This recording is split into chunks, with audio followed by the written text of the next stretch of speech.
Alright, so 10.4, modeling projectile motion. Let's fire a projectile, and so you're going to like this stuff, Jason. Yeah. So we'll launch it.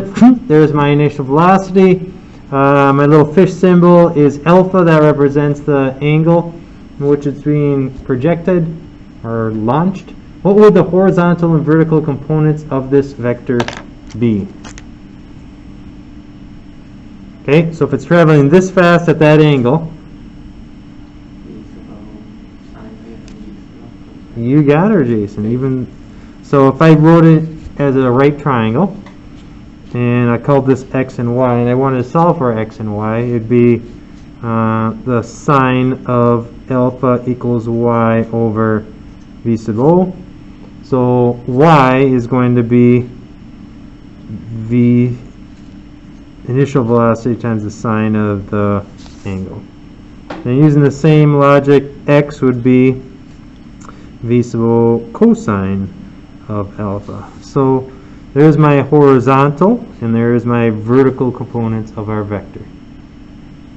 So this would be what is alpha and not just angle? Cosine alpha comma v sub o sine. So you asked why is it alpha instead of just an angle? Oh, it could be theta. It could be, so generally you just use Greek letters if it represents an angle. And if it's like a number representing like a distance, you'd use x's. Okay. So it's the exact same thing as like the circle with a line through it? Yep. Okay. Which is phi or alpha or theta. They're like, you got to be part of a sorority to understand this stuff like this.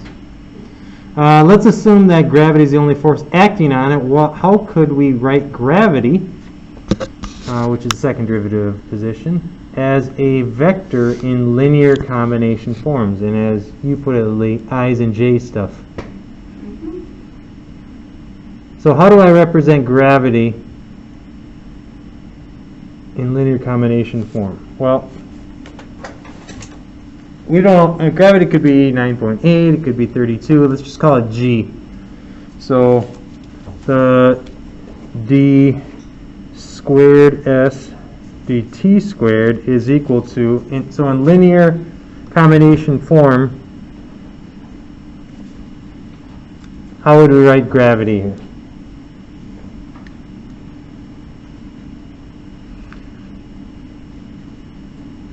Jason's looking for something in his backpack. Oh, yeah. Okay, so let me ask you this. 32i, 1j. Let's not even use numbers. Let's call gravity G. What's the horizontal component of gravity? 0. It's 0. So there is no i's or j's. Which one's doesn't exist? I's. So horizontally, it's all gravity. So we could say negative g j, or g. Okay, so there's our gravity. So if you wouldn't have to write I at all, like shouldn't you? It would be 0i minus g j. Okay. Okay, so now we're going to integrate and solve for ds dt.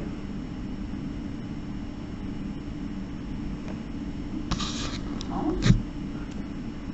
They're both variables. Well, g is a constant. So if you... Oh, okay. I'll give you a second to try it. I'm not going to let you struggle too much on it. I just want you to maybe try it here, and I'll kind of lead you through it.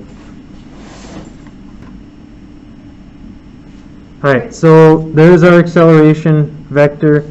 We're trying to find our velocity vector, so that would be ds dt equals the antiderivative of that. Our independent variable is time, so it'll be negative gt j plus c, which you all told me. Eventually, we got there. Okay, so now we need to figure out what c is if we know, so we need an initial value. So do we know the velocity when time is 0? 0. Let me slide down the paper just a little bit. Okay, so our initial velocity when time is 0 is right there. So that I plus that j.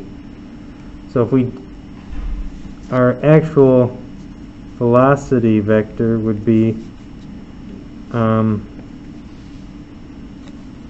well, this has j in it. Our i's would be v sub 0 cosine alpha I plus v sub 0 sine of theta minus g t j.